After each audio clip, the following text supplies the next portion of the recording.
Olá pessoal, todos bem? Para quem não me conhece, meu nome é Marcos Bonfim, eu sou Relações Públicas de formação e atuação também. Sou professor na FECAP, Fundação Escola de Comércio Álvares Penteado, e também na Universidade Anhembi Morumbi.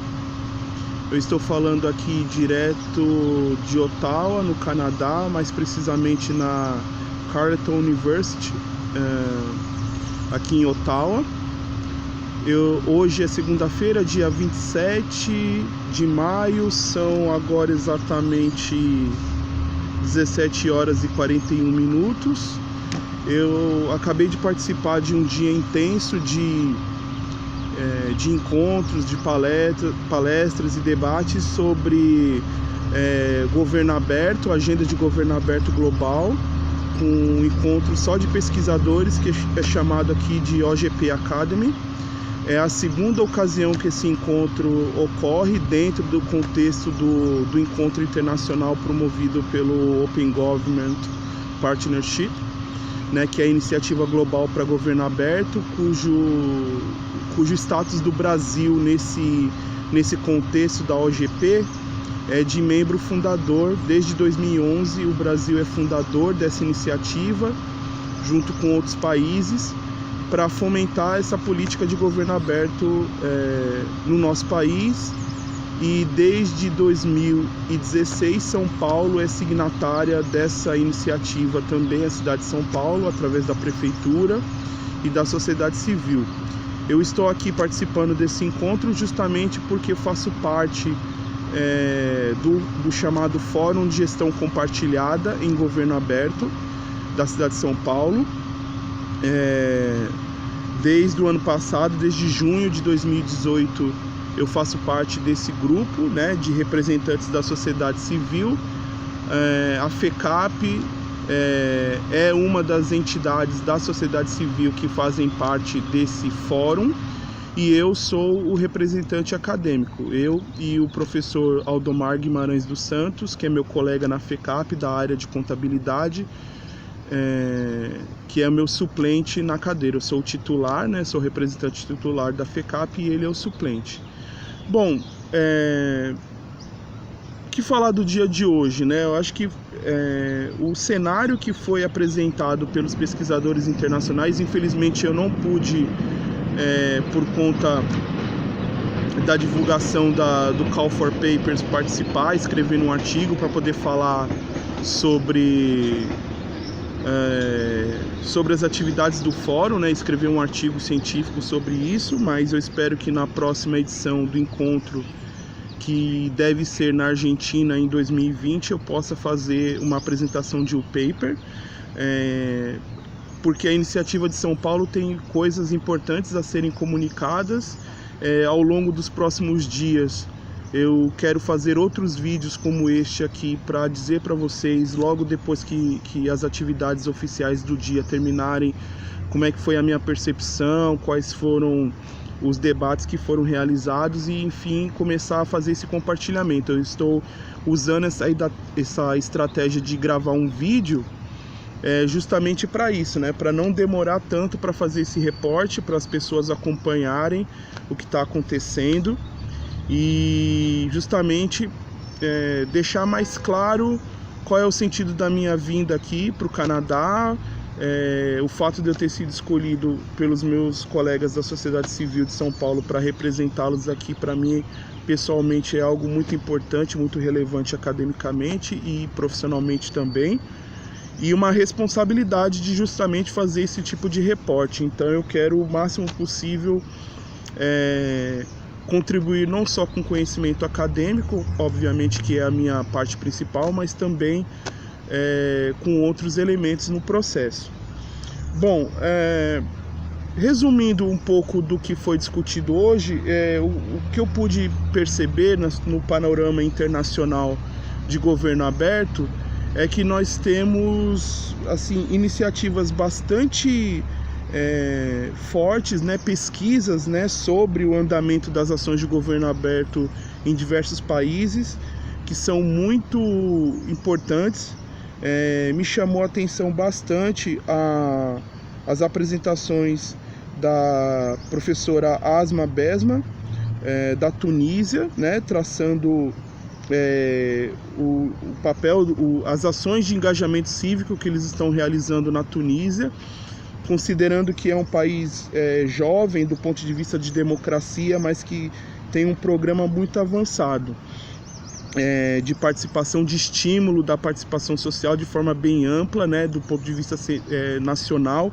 São cerca de 150 membros, 155 membros, para ser mais exato, da sociedade civil, que envolvem desde pessoas físicas diretamente representadas nesse conselho, até organizações sindicais, associações, universidades, e chama bastante atenção a participação das universidades nesse processo, né? Eu achei que isso foi muito importante, né, estar aqui e ver isso, né? Não é só uma questão da academia fazer pesquisas tendo como objeto as iniciativas de governo aberto, tanto do governo como da sociedade civil, mas principalmente das universidades estarem efetivamente participando da construção da agenda de governo aberto dos seus países, ou da construção da agenda em governos, como eles chamam, subnacionais, que são os estados, províncias, municípios, né, dentro dessa hierarquia. E eu gostei muito, assim, eu conversei bastante com o professor Edgar Alejandro Rubalcaba Gomes, do México, da Universidade do México. Troquei cartões com ele, porque ele fez uma pesquisa sobre o reconhecimento das ações de governo aberto por parte dos agentes públicos, no caso dos servidores envolvidos na implementação de governo aberto ou que lidam com o conceito, e também das pessoas que participam das ações de governo aberto na sociedade civil de Jalisco, né, que é um estado, uma província mexicana. E o estudo de caso que ele traçou, a metodologia dele foi, nossa, sensacional, coisa de professor, né, destaca essas questões de metodologia.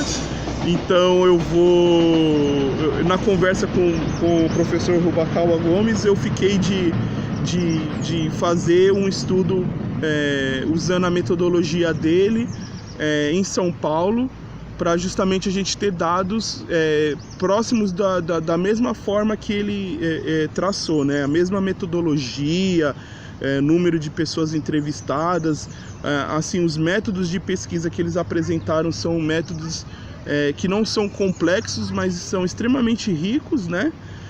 Vale até uma aula de metodologia depois para falar com os alunos, tanto da FECAP como da Embi Morumbi. Mas foi assim, sensacional. Também eu gostei bastante da fala da Tayane Guimarães, né, que é uma pesquisadora carioca do Rio de Janeiro. Ela é do ITS, da faculdade da Universidade Federal do Rio de Janeiro. E ela apresentou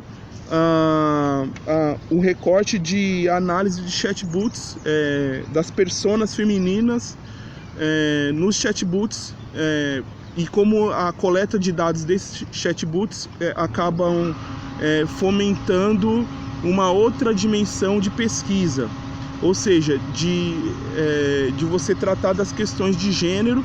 Isso é um ponto central nas discussões do Summit desse ano aqui em Ottawa. Nos próximos dias a gente vai falar mais sobre isso, né? E existe uma preocupação da Iniciativa Global de Governo Aberto de fomentar mais a questão da participação feminina nessa discussão de governo aberto.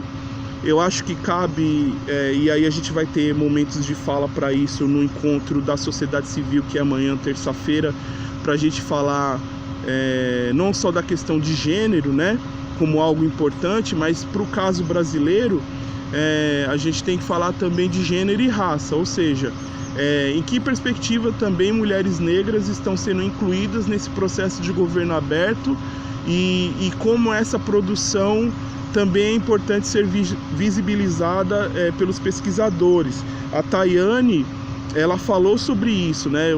A fala dela me contemplou bastante, porque ela não falou só numa questão do recorte feminista, né? Existe uma iniciativa internacional só de mulheres chamada Open Heroines, que vale a pena vocês seguirem no Twitter,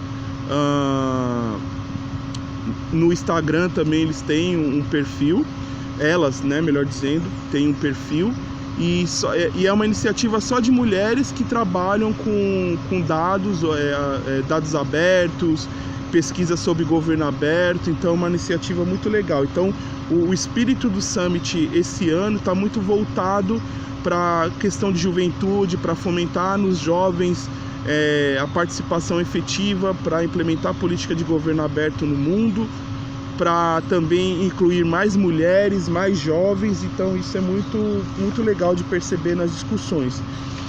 Na sequência das outras mesas, isso eu estou começando do período da manhã, essas duas que eu falei inicialmente. O professor Ramírez Alujas, do Chile, da Universidade do Chile, também fez uma fala muito bacana sobre essa questão de como as iniciativas de governo aberto estão de fato chegando nas pessoas que mais demandam disso, na população mais pobre de diferentes lugares do mundo, né, que seja realmente de fato uma iniciativa de caráter popular. Então essa participação tem que ser mais efetiva, tem que ser descentralizada. A gente em São Paulo tá com esse viés também, com esse pensamento, porque depois que a gente retornar, tanto eu como a Júlia, que somos os representantes de São Paulo aqui pelo Fórum de Gestão Compartilhada, a gente está com uma agenda de encontros ao longo do mês da segunda metade de junho até o começo de julho, para fazer encontros territoriais. E essa agenda a gente vai divulgar direitinho para vocês depois que a gente retornar para São Paulo. Nossa, cara, eu não sei nem como dizer assim, porque o orgulho que dá de você ver as expressões latino-americanas de pesquisadores colocando muita qualidade nas pesquisas, como as discussões no México, Chile, Paraguai, Argentina, Equador, enfim, vários países latino-americanos apresentando trabalhos assim muito significativos. Pelo Brasil, como eu falei, a Tayane fez uma apresentação sobre essa questão do chatbots. Também teve a apresentação do Marcelo Bezerra, do Imaflora, que falou sobre a questão ambiental, né, sobre os desafios da participação cidadã nas questões de clima e agricultura nas políticas públicas do Brasil. Foi um painel bem bacana também. Tive a oportunidade de conversar também com um pesquisador nigeriano, que foi fantástico, o Patrick Enalorro, e que ele falou, a pesquisa dele foi bem legal, porque era só sobre métodos, avaliação dos métodos de avaliação para a participação cidadã em países em desenvolvimento. Então ele fez um recorte na pesquisa dele voltado apenas para avaliar quais são as metodologias que os governos têm utilizado para estimular a participação cidadã, né, a participação popular. Um trabalho super interessante, que tem uma metodologia também que vai ser interessante de poder trazer para São Paulo e replicar. Enfim, esse é mais ou menos o resumo do dia, né? No fechamento a gente teve uma palestra do Jonathan Dewar, né, que é o diretor executivo do Centro de Governança e Informação das Nações Nativas, das primeiras nações, né, First Nations, do Canadá. E ele traçou um panorama que é bem interessante aqui sobre as comunidades indígenas ou consideradas nativas no Canadá. São cerca de 630 comunidades diferentes que estão agrupadas em um órgão que delibera e decide uma série de iniciativas que são desenvolvidas por eles, diretamente por eles. Então é como se nós tivéssemos, se fôssemos comparar com o Brasil, é como se a FUNAI fosse dirigida diretamente pelas comunidades indígenas que são atendidas pela própria FUNAI. Não é o nosso modelo de governança no Brasil, mas a forma como ele fez a apresentação, o fato deles estarem construindo toda a sua lógica de iniciativa baseada na questão de pesquisa sobre saúde, emprego. Então eles têm um orçamento próprio de mais de 2,5 milhões de dólares canadenses. Isso dá mais ou menos quase uns 10 milhões de reais,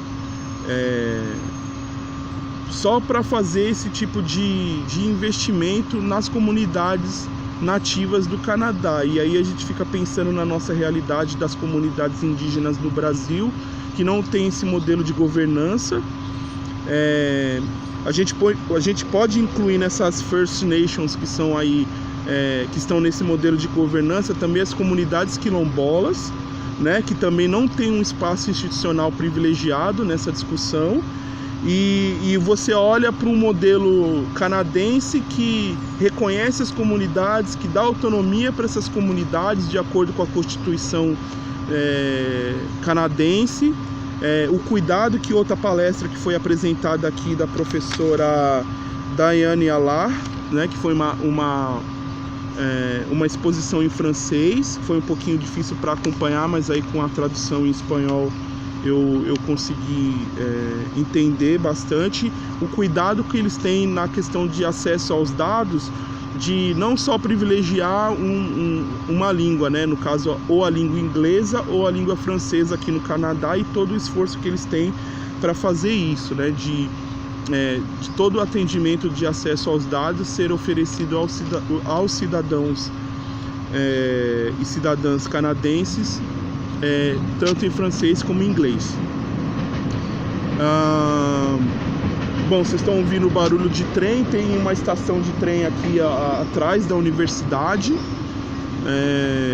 Não sei se eu vou pegar o trem para voltar para o centro e depois ir até Gatineau, que é onde eu estou hospedado, ou se eu pego um ônibus. Vou descobrir como é que eu faço para me deslocar aqui, mas tá muito legal ter essa experiência aqui, fazer contato com outros pesquisadores, metodologias, referências bibliográficas, enfim, vai dar um panorama e justamente esse alinhamento, principalmente com a pesquisa do professor Edgar Rualba Gomes, foi muito bom conversar com ele. Deu uma perspectiva legal de fazer alguns levantamentos comparativos com um governo como o de Jalisco, que tem características parecidas com a cidade de São Paulo, e fazer essa produção com caráter internacional e ter esse diálogo.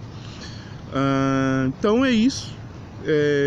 Espero amanhã, terça-feira, dia 28 de maio, poder voltar a gravar um vídeo para vocês. Amanhã a agenda do Summit começa no Shaw Center, que é o polo principal das atividades. Fica no centro de Ottawa, e eu vou passar o dia lá. Amanhã está programado o Open Civil Society Day, né, que é o dia da sociedade civil. Então todas as atividades vão ser só com relação às entidades, pessoas físicas, juventude que está envolvida, engajada na questão de governo aberto. Então vai ser uma agenda bem rica também. Tô animado para ver isso. Então um abraço, a gente se vê no próximo vídeo. Tchau!